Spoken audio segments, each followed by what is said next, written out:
by seizing the opportunity of delving into these discussions under Rule 342. I would like to highlight some of the important issues because most of the issues have already been covered here over the long discussions. Sir, I feel very sad and depressed of observing the attitude of this ruling dispensation. See, the intent and purpose of bringing this kind of white paper simply not convincing. It is nothing but a sheer concoction. Rather, it can be said that a granary of concoctions and a mountain of lies presented before us. What is the need of it? I do not know. If the government or the ruling dispensation is enthusiastic enough to exercise the vilification campaign and indulge into the competitive abusive languages against the opposition parties, that is up to them. That is up to the virtue of the ruling dispensation. I cannot offer any homilies upon them because they are all well experienced, well educated, well erudite persons. But at the fag end of this session, this kind of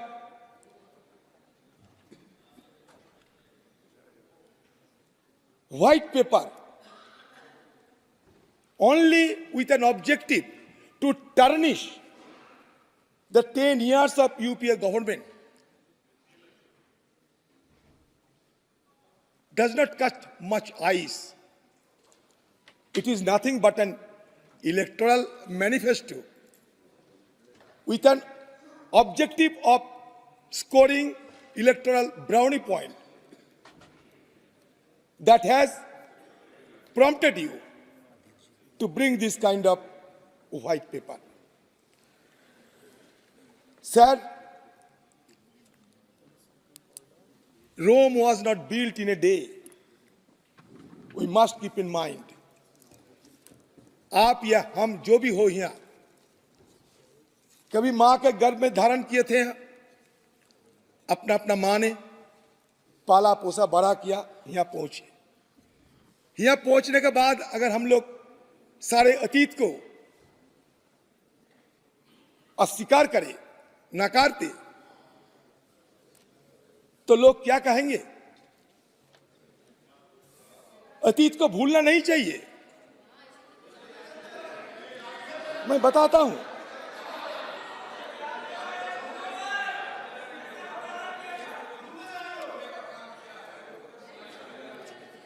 आपने जरूर कुछ कमाया होंगे, लेकिन आपने जो कुछ कमाया उसमें घमंड ना कर, क्योंकि ये जो शतरंज की पारी है ना, शतरंज की पारी खत्म होने के बाद राजा और मोहरे दोनों को डिब्बे में रख दिए जाते हैं। इसलिए हम लोग घमंडी नहीं करते, आप घमंडिया बन चुके हैं। अच्छा, हर बात में फैमिली, परिवार, नेहरू, ये सबको गाली देने में क्या फायदा है हमें? बताइए तो। वो लोग नहीं है अभी इस दुनिया में, वो लोग नहीं है दुनिया में। ये परिवार को दिन रात गाली दे जाते हैं। ये सदन की लोकसभा में, राज्यसभा में, हर जगह में गाली गाली गाली। क्या इसको क्या हमारा मकसद क्या रहे? अब आप I simply we need to have an introspection into. अब बुरा ना माने मेरे बात पे, हम कौन सा परंपरा को अपनाते हैं, कौन सा शिष्टाचार को अपनाते हैं, ये मैं सोच रहा हूं आपसे, ये मैं साझा करना चाहते हैं। अच्छा, मान लीजिए तो इंदिरा गांधी शहीद होने की 2 दिन पहले उन्होंने ऐलान की थी, even I died in the service of the nation, I would be proud of it, because I am sure that every drop of my blood will contribute to the growth of the nation and to make it strong and dynamic. क्या गलत है बताइए तो? मौत होने की 2 दिन पहले ये कहते हैं बांग्लादेश बनाई, छाती पे गोली ली, शहादत ली। कौन सा पैसा कमाई उन्होंने? कितने करोड़ की मालिक थी? कितने पैसा कमाए बताओ आप लोग? सरकार में है 10 साल, अटल बिहारी जी की सरकार में 6 साल। कभी बता सकते कि आप लोग कि इतना पैसा कमाई इंदिरा गांधी ने? बताइए। अच्छा, राजीव गांधी चुनावी प्रचार में गई and he was virtually blown two pieces, आतंकवाद ने मारा। गाली दे रहे हैं आप लोग। अगर हम इस तरीके से शिष्टाचार को पालन करें तो हमारे भविष्य में हमारे बच्चे ने क्या कहेंगे हमें? ये आपको कहना चाहते हैं। अच्छा, ये जो नेहरू को गाली देता है ना, मैं नेहरू की एक बात आपको बताते हैं। देखिए 1954 21 जून, नेहरू जी की एक बात बताते हैं आप लोगों को। अबाउट 10 years बिफोर ही passed away, Nehru penned his last will and testament. Nehru ji की अंतिम विल और अंतिम चाहत को क्या थी जानते हैं? बताता हूं मैं। वो ये कहते थे, विल करके लिख दिया गया था, a handful of my ashes be thrown into the Ganga at Allahabad.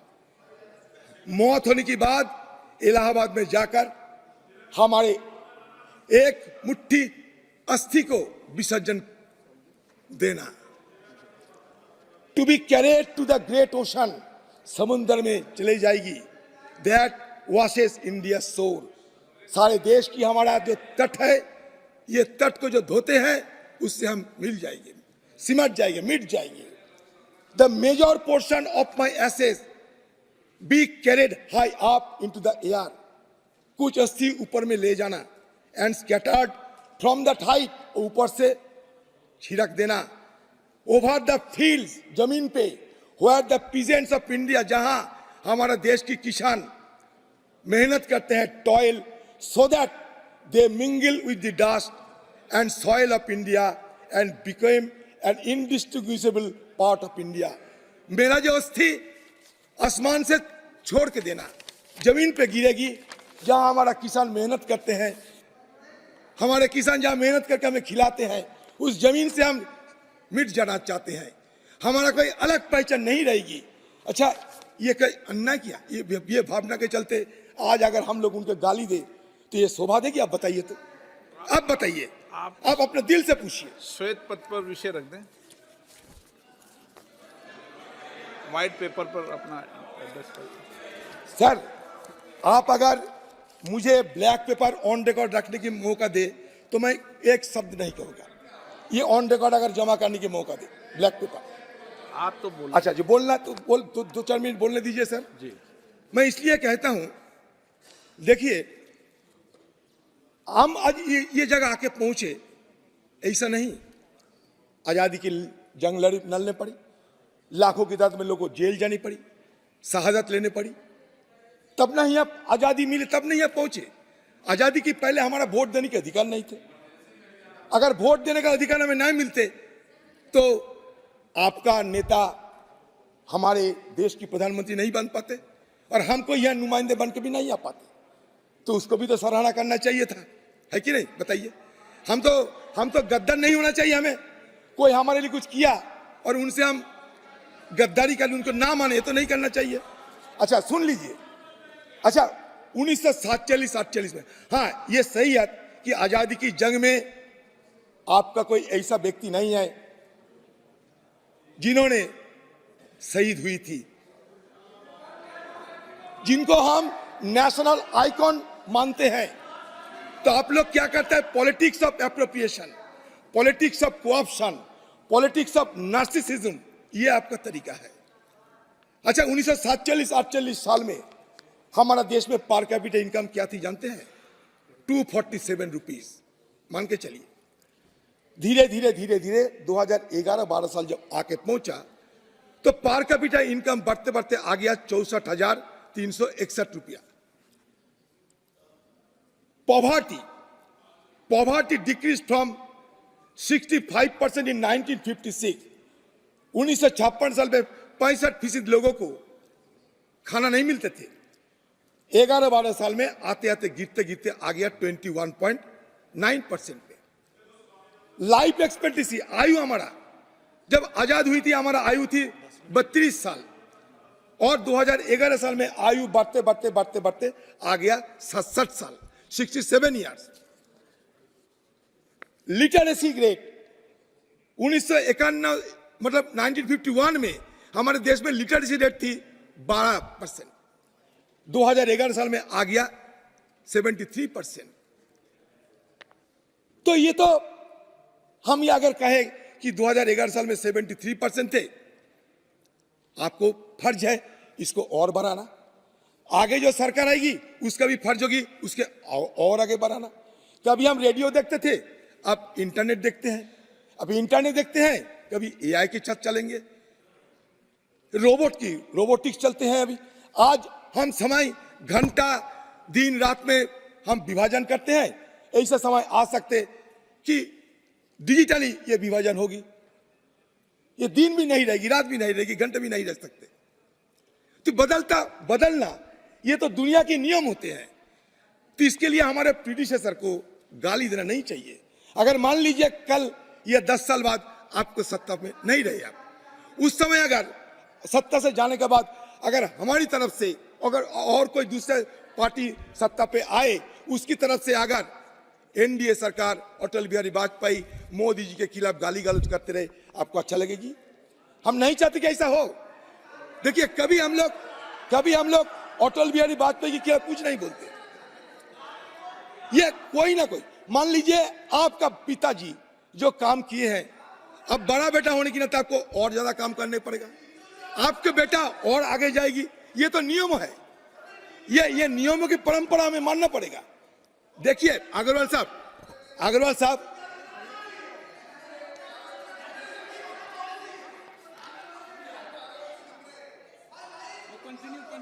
So the UPA government established the Right to Education Act in 2009, ensuring education as a fundamental right for every child. Famine is now eradicated, with India achieving self-sufficiency in food grain production and becoming a significant agricultural exporter. National Food Security Act implemented by UPA government ensures the right to food for every individual. अगर सही बात बताऊं तो मुझे मजबूरन ये कहना पड़ेगी कि ये जो सरकार है ना, वादा खिलाफी सरकार है। इसलिए वादा खिलाफी है, अच्छे दिन लाएंगे वादा किए थे, 15 लाख रुपया जेब में भर देंगे वादा किए थे, याद करो। अच्छा 2 करोड़ नौकरी देगी वादा किए थे, किसानों की डबल इनकम करा देंगे वादा किए थे, C2 प्लस 50%, हाँ किया था ना। डिमोनेटाइजेशन और काले धन नहीं रहेगी वादा किए थे, एक साबित हुए हैं आज तक, एक सत्य हुए हैं। आप बताइए, हम फिनांस मिनिस्टर जी है मैडम निर्मला सीतारामन जी को पूछिए, आपने डिमोनेटाइजेशन कर दिया, उस समय नकदी का प्रचलन था 16 लाख करोड़, अभी नकदी का प्रचलन बढ़ते बढ़ते बढ़ते बढ़ते 34 लाख करोड़ आप पहुंचे। क्या बताओ, क्या कहोगे आप? यह आपका फेल्योर है, सरासर फेल्योर है। डिमोनेटाइजेशन के चलते 15 लाख लेबर को 4 महीने के अंदर नौकरी चली गई। आपका हाफ हार्टेड जीएसटी 800-900 बार हो चुके हैं, कानून बदलते बदलते अब चलते हैं।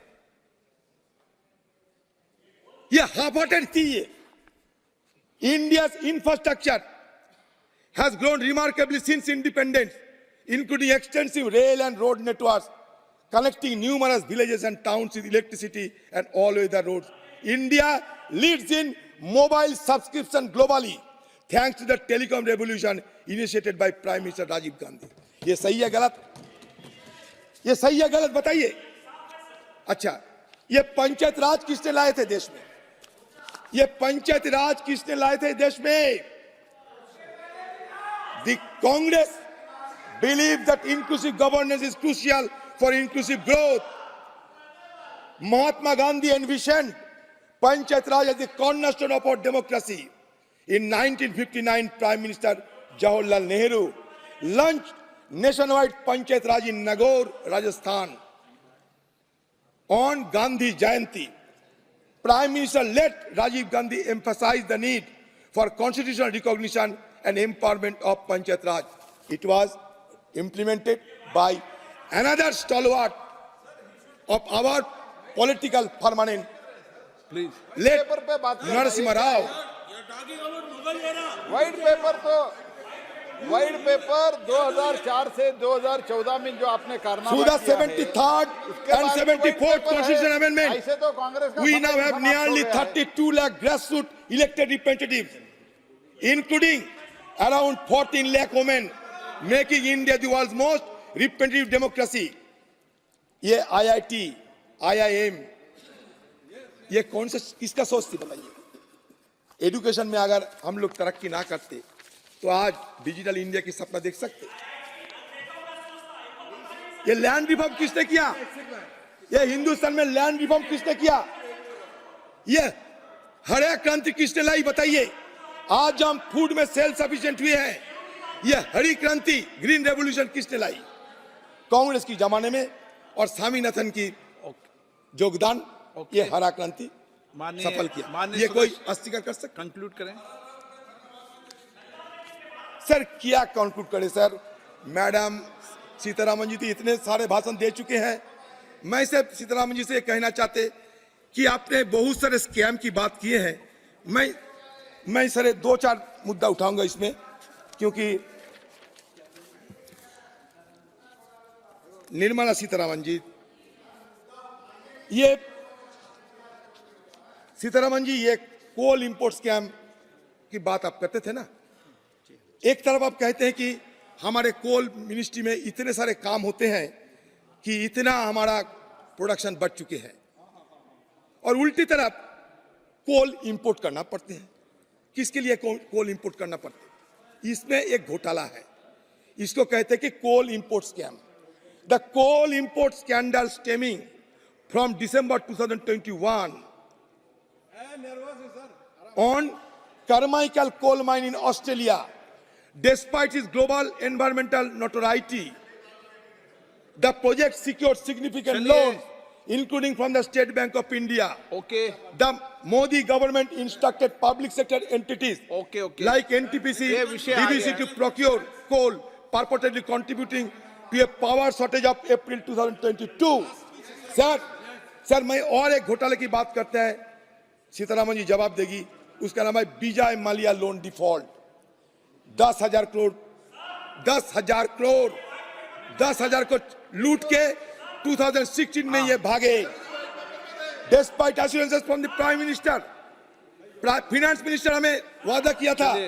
Despite assurances from the Finance Minister to bring him back, no action has been taken. 2012 में विजय माल्या को इन्होंने लोन दिया था sir. and IDBI are owed more इन्होंने than दिया था लोन। 10,000 crores by Kingfisher इन्होंने बताया Airlines. सर।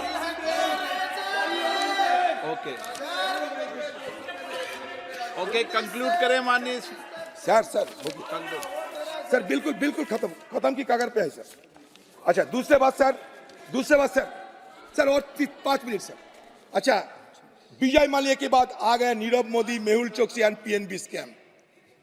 अच्छा इसके बाद आ गया Jatin Mehta and Winsome diamond scam.